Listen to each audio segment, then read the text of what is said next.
We all have a life, but we struggle to live it. So we need tips. That's why I, Willowood Boy, will give you tips coming from you guys. Bienvenue dans Life Struggle and Tips. Hey, sup people, Willowood Boy here. J'espère que vous allez bien. Bienvenue sur Life Struggle and Tips si vous êtes nouveau, parce que je sais qu'il y a de nouvelles personnes.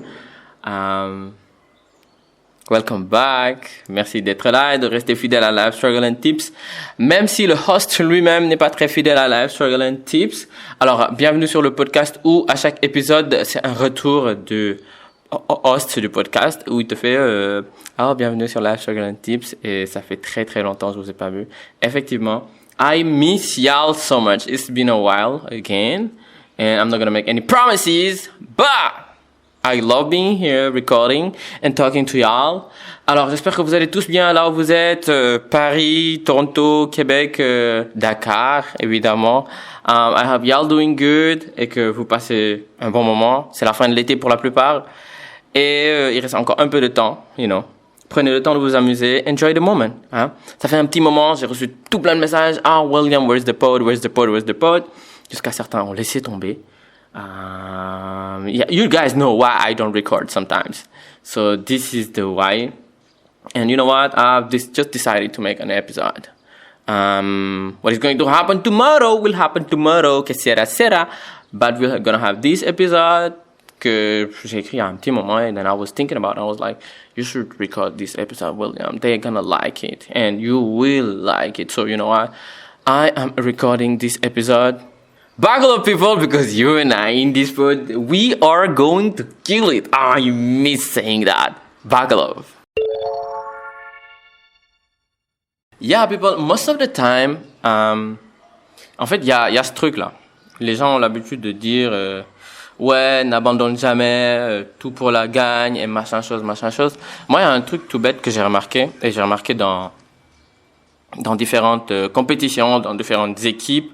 Oui, c'est un peu différent des choses qu'on a l'habitude de voir dans le pod. Yeah, my dog is saying hi.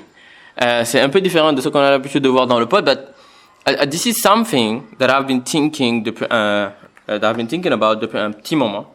C'est ce que j'ai remarqué dans différentes équipes, dans différents tournois, et notamment en fait lorsque le Sénégal a gagné la Coupe d'Afrique et qu'on est arrivé à un certain niveau à la Coupe du Monde, et en fait le Real de Madrid, je pense que je vais garder le meilleur pour la fin parce que le Real de Madrid c'est mon équipe de cœur, tout le monde le sait. Je vais parler également de e-sport avec SKT1. Heureusement, je parle pas que de football, parce que sinon les gens allaient me dire William, pourquoi tu parles que de foot? Ok, je vais d'abord commencer par l'équipe du Sénégal que je connais, because I'm Senegalese. En fait, ce qui s'est passé avec l'équipe du Sénégal, je sais pas si vous avez remarqué, l'année où le Sénégal a gagné la Coupe d'Afrique, le Sénégal avait une bonne équipe, tu vois. Le Sénégal avait une terriblement bonne équipe avec de bons joueurs et tout.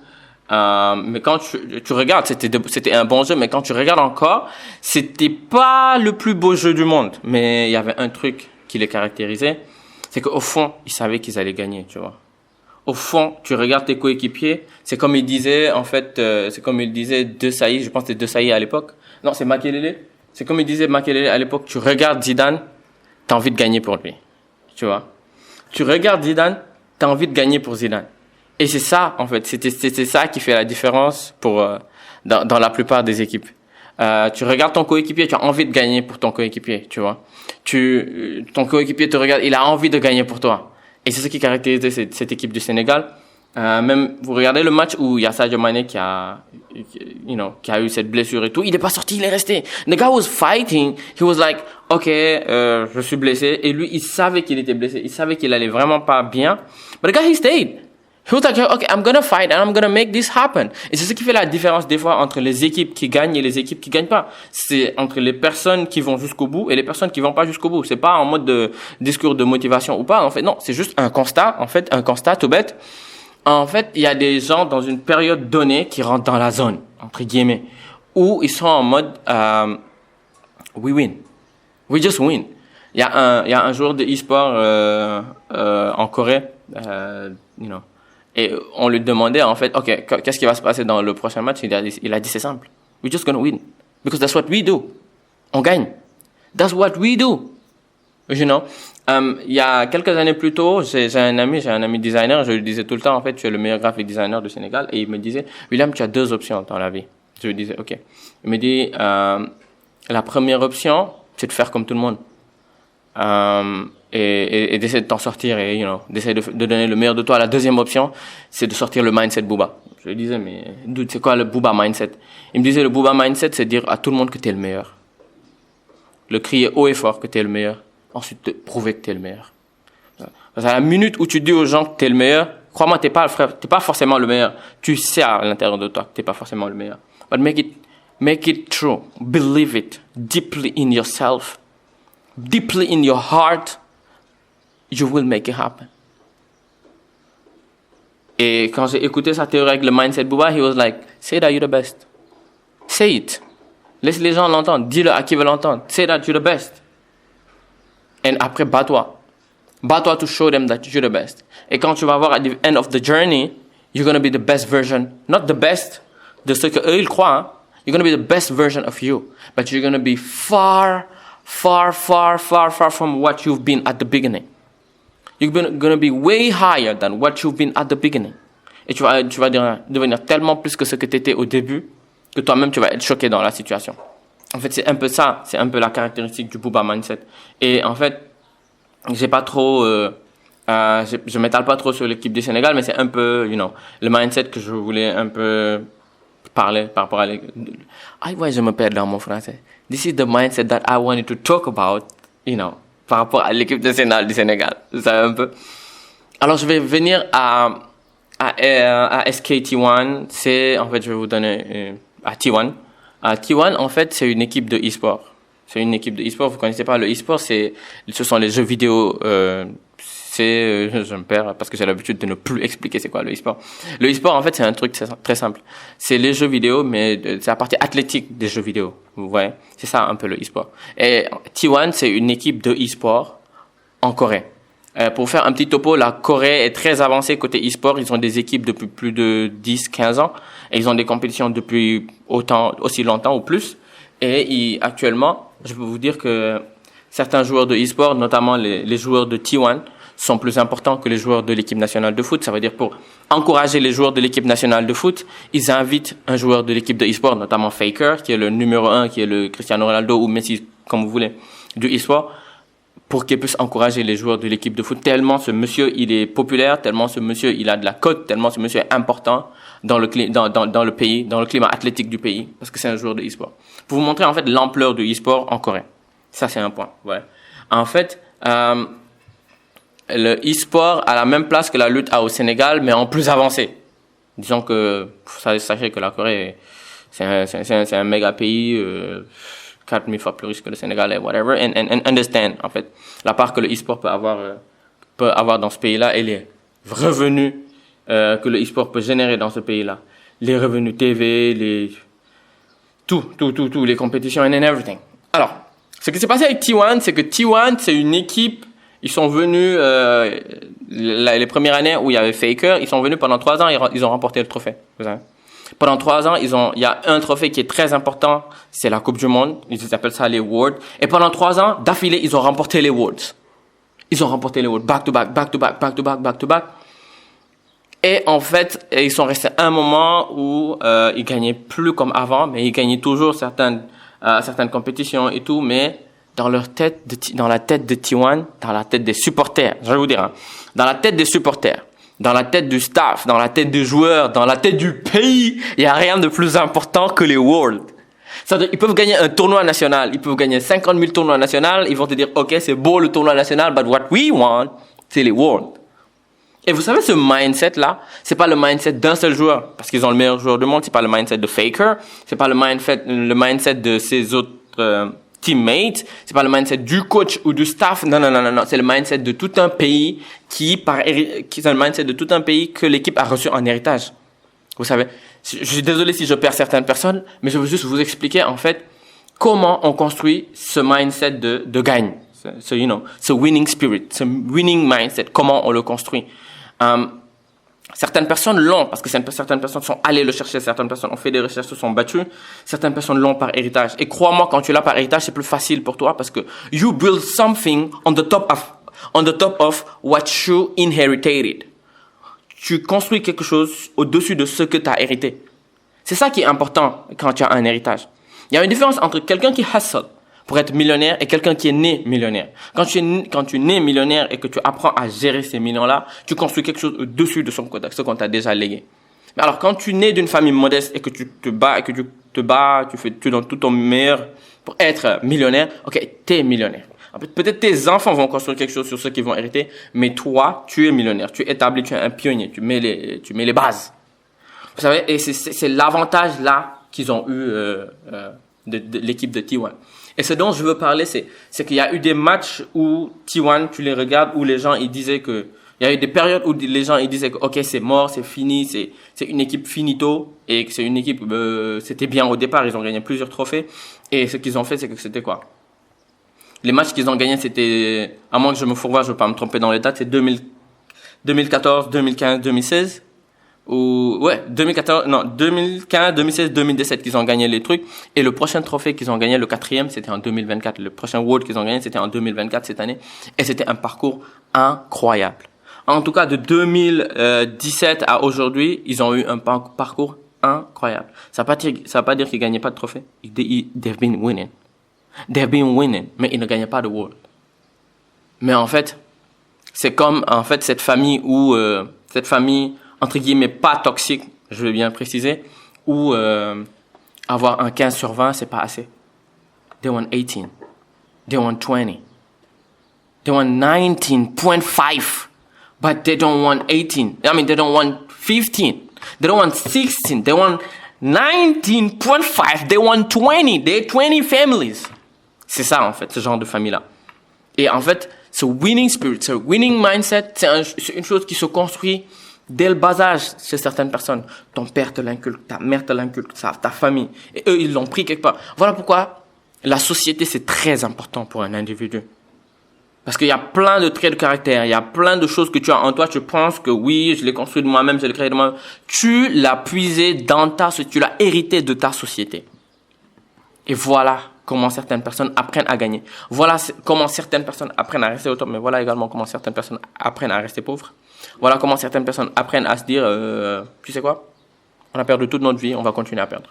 Si vous remarquez, une équipe qui a l'habitude de perdre pendant très longtemps, ces joueurs ne se cassent plus la tête, ils se mettent dans une position de we're gonna lose. Dans n'importe quelle compétition. Quand l'athlète a l'habitude de perdre, il se met avec un mindset de we need to lose. We lose, we lose, we lose, we lose. Et des fois, pour changer ce mindset-là, il faut faire quoi? Des fois, il faut changer tout le staff, tous les joueurs et le coach. Et comme ça, en fait, les gens reviennent avec un nouveau mindset. And they're gonna allow them to win. Ce dont je parlais en dernier, c'est my favorite team, my all-time favorite team. Who knows why I love this team? I don't even know. Je vais raconter l'histoire du Real de Madrid et moi. À la base, moi, j'étais pas fan du Real Madrid. En 2009, ils ont acheté un joueur que j'aimais plus que tout. I still love. And I follow that guy wherever he goes.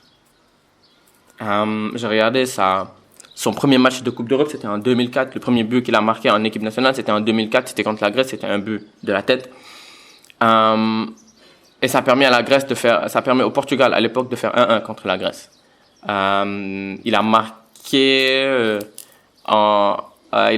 en finale contre la Grèce, mais la Grèce a fait 2-1 finalement contre le Portugal. Le Portugal avait perdu. C'était en finale de l'Euro 2004 et c'est Cristiano Ronaldo dos Santos Aveiro. You guys know him, right? I love him a lot. D'abord, j'aimais beaucoup l'homme. J'aimais beaucoup l'homme à Manchester, j'aimais beaucoup l'homme au Sporting, mais à la fin de sa carrière au Sporting, parce que je le connaissais pas trop, je l'ai découvert lors du match Manchester Sporting. Pourquoi? Parce qu'à l'époque, je suivais que le foot anglais et j'adorais Liverpool. Et juste comme ça, je regardais un match de Manchester et je suis tombé sur quoi? Manchester Sporting, je sais même plus pourquoi. And I love that guy. Et quand il est venu à Manchester, c'était incroyable. And I love Cristiano Ronaldo. Et ce qui s'est passé ensuite, c'est que 2009, Après avoir déjà gagné un ballon d'or, après avoir gagné meilleur joueur d'Angleterre, meilleur buteur d'Angleterre, meilleur dribbleur d'Angleterre, meilleur tout d'Angleterre, il allait au Real Madrid. Il a eu un accueil le plus flamboyant. Croyez-moi, j'étais pas fan du Real de Madrid. Je connaissais rien au Real de Madrid. J'aimais pas le Real de Madrid jusqu'en 2009.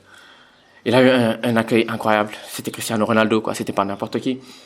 Et Cristiano a commencé à jouer. Alors, ils ont commencé à construire. En 2009, c'était tous les gros transferts du Real de Madrid. C'était des gros joueurs, une grosse construction autour de certains joueurs, autour d'une nouvelle équipe, tu vois, qui va changer et qui va remettre l'esprit. Je me répète. Qui va remettre dans le paquet l'esprit de la gagne que le Real de Madrid possédait déjà. Parce que pour faire un topo, le Real de Madrid actuellement c'est 15 Ligues des Champions, c'est énormément de Coupes du Roi, c'est énorme. Je sais pas le compte, j'ai pas le compte. Et c'est l'équipe, la meilleure équipe de la décennie, c'est la meilleure équipe, je dirais, du millénaire. Pas juste parce que je suis fan du Real de Madrid, c'est parce qu'ils ont ils ont le sens de la gagne. Vous savez. Et alors, quand ils ont acheté ces joueurs-là, ils voulaient remettre la gagne au compteur. En mode, OK, we're gonna go back and we're gonna win this thing. Ils ont commencé à prendre d'autres coachs pour rechanger le mindset de l'équipe. On va avoir, tu vois. Et ce qui s'est passé, c'est qu'ils ont commencé à gagner. Ils ont commencé à gagner des titres. Cristiano Ronaldo et toute son équipe, ils ont commencé à gagner des titres. Alors, il y a eu les périodes où ça perdait des matchs. Il y a eu des périodes compliquées. Mais tout ça, tu sens dans un club qui a une ADN de gagnant. Un club qui a une ADN de winner, tu le sens. C'est des choses que, you smell it. Vous savez. Et alors, ce qui s'est passé, c'est que, le Real a gagné 3 Ligues des Champions d'affilée. Et le plus important dans ces 3 Ligues des Champions d'affilée, c'est pas les 2 premières. Moi, je le dis toujours. Je sais pas, les 2 premières, c'est la dernière Ligue des Champions pour moi. Vous savez pourquoi? La dernière Ligue des Champions des 3 d'affilée. Parce que le Real a gagné ces 3 Ligues des Champions-là sans forcément jouer. Quand tu regardes, le Real n'avait pas de possession de balle. Il perdait la plupart de ses matchs aller et gagnait les matchs retour, mais haut la main. Quand je regarde, par exemple, le match Real de Madrid-Paris Saint-Germain je sais plus, je pense que c'est le match de deuxième, du deuxième sacre des 3, là. Et il y a eu une année où Paris a gagné le Real au match aller, je pense 2-0 ou 1-0. Tout le monde était content, Mbappé a marqué des buts, tout le monde était là, machin chose. Au retour, ils se sont fait exploser. Do you know why I love Real Madrid? C'est qu'en tant que supporter de Real Madrid, je vous dis un truc très simple. Quand mon équipe est menée à l'aller et quand mon équipe est menée à l'aller 1-0 et qu'on nous bat 1-0, au retour, je sais qu'on gagne. C'est le truc le plus bête, vous savez. Peu importe qui est en face, peu importe l'équipe en face, quand l'équipe est menée et est battue 2-0 ou 1-0, je sais qu'on revient. 2-1, je sais qu'on gagne. Ça c'est clair, c'est imprimé dans le tête, clair. C'est genre, on le sait tous. Quand tu es supporter du Real Madrid, tu sais que quand ton équipe perd 3-0 à l'aller, ça va être très compliqué. Vous pouvez faire match nul au retour à la maison, machin chose, où tu peux perdre. Mais quand ton équipe perd 2-1, quand ton équipe perd 3-2, quand ton équipe perd 1-0, là tu gagnes. Et ça me rappelle quand on a fait le comeback face à Manchester City et que Benzema, il marque un deuxième but alors que ça fait 3-2, il jubile, il fait une panenka. D'abord, ensuite il jubile. Tous les supporters sont contents. Tout le monde, on est tous en émoi, tout le monde crie. Le reste des supporters, ils se disent, mais est-ce que les supporters du Real, ils savent qu'ils sont en train de perdre un match? Est-ce qu'ils savent qu'ils sont presque éliminés? Ils crient. À cet instant précis, tous supporters du Real de Madrid avaient compris qu'au match retour, on gagnait. Parce que c'était à la maison. Parce qu'on a l'esprit de la gagne. Parce qu'à la maison, on sait que 90 minutes au Santiago Bernabéu, c'est très long, ça n'a rien à voir avec 90 minutes dans un autre stade. Vous savez, le Real de Madrid aujourd'hui a cette réputation de gagner des matchs dans les dernières 5 minutes, dans les dernières 10 minutes, alors qu'il est mené 2-0, alors qu'il est mené 3-1 ou quelque chose comme ça. Ça, c'est l'esprit de la gagne qui donne ça. Quand Rodrigo, il rentre, lors de la demi-finale contre Manchester City, il rentre et que les gars, ils te font ça, par exemple, sur 3 matchs, Chelsea, Manchester City et je sais pas quoi, ils te retournent des situations. C'est pas des choses qui sont improvisées, c'est des choses qu'ils savent. C'est des choses qu'ils savent Tu rentres dans les vestiaires, on te regarde, on te dit, mais est-ce que tu es un joueur de foot ou tu es un joueur du Real Madrid? C'est comme quand Steve Jobs, il disait à John Sculley, est-ce que tu veux continuer à vendre de l'eau sucrée toute ta vie ou bien est-ce que tu veux venir changer le monde avec moi? This is something that you have to believe.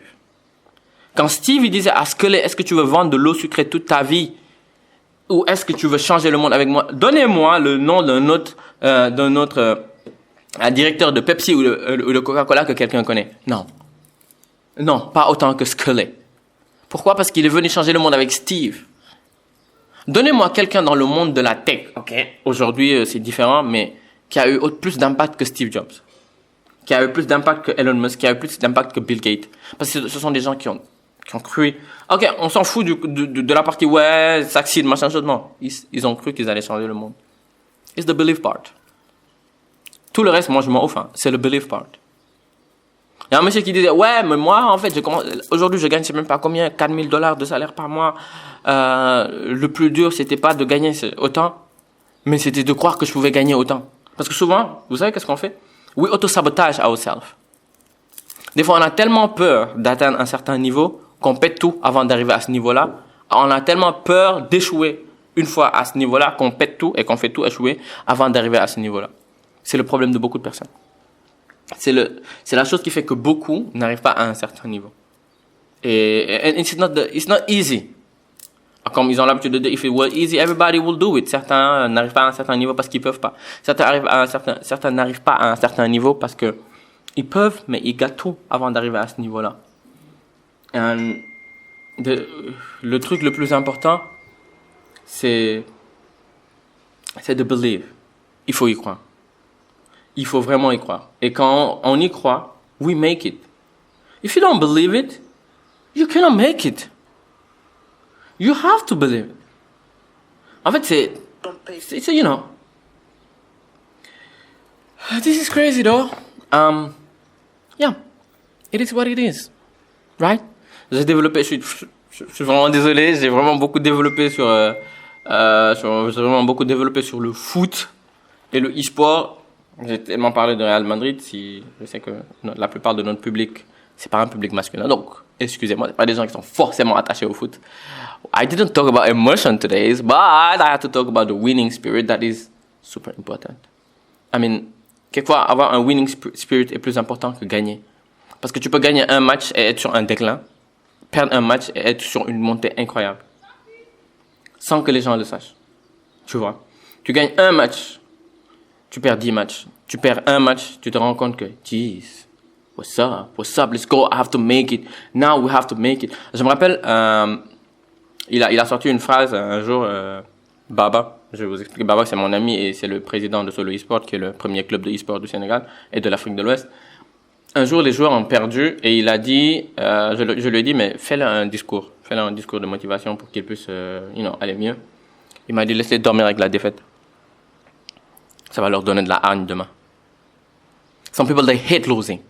So when they lose, when you beat them and they lose, ils deviennent comme un tigre blessé, ils se réveillent le lendemain, ils détruisent tout sur leur passage. And that's how it works. That's how it has to be. Je suis pas là pour donner des leçons de comment réussir. Oh, jeez, I still didn't succeed my life. But c'est un constat, en fait. C'est un gros constat que j'ai fait dans ma vie, dans la vie des personnes qui m'entourent et dans la vie des choses qui m'entourent, whatever, et de mes passions, des hobbies, Et je suis désolé, je parle très vite aujourd'hui. Et très fort. Je m'en excuse. Je suis navré. C'est parce que vous m'avez beaucoup manqué. And I just realized that when I record and when I talk to you stop smiling. When I talk to you, I'm happy. Mais c'est vrai, quand je vous parle, je suis très content. Arrêtez de sourire. Oh, arrête de sourire. Calme-toi. Concentre-toi. Il faut écouter. Concentre-toi. Donc, du coup, je disais, mais quand je vous parle, je suis très heureux. So, that's why je parle dans tous les sens comme ça. Yeah, it is what it is. Alors les gens, merci d'avoir écouté le podcast, l'épisode jusqu'au bout avec moi. Encore une fois, merci de me soutenir, de soutenir le pod. D'abord émotionnellement, physiquement, économiquement, parce que maintenant il y a le Buy Me a Coffee. En fait, le Buy Me a Coffee, c'est très simple. C'est un système pour pouvoir soutenir le podcast économiquement. C'est ça, en fait, le Buy Me a Coffee. En cliquant sur le lien, tu peux donate. C'est comme une cagnotte où tu peux donate. Pour les gens qui n'ont pas compris, parce que beaucoup me demandent c'est comment on fait pour le Buy Me a Coffee. C'est le lien que je mets en description ou bien sur ma bio Instagram. Tu peux donner à travers ce lien-là. En achetant un café, c'est un symbole, en fait, de donner, en fait. Un café, c'est $5. Donc, du coup, c'est comme si tu donnais $5 au podcast. Mais donc, acheter un coffee, c'est comme donner $5 au podcast. This is, en fait, le prix du café sur le pod. J'espère que vous avez compris mieux maintenant.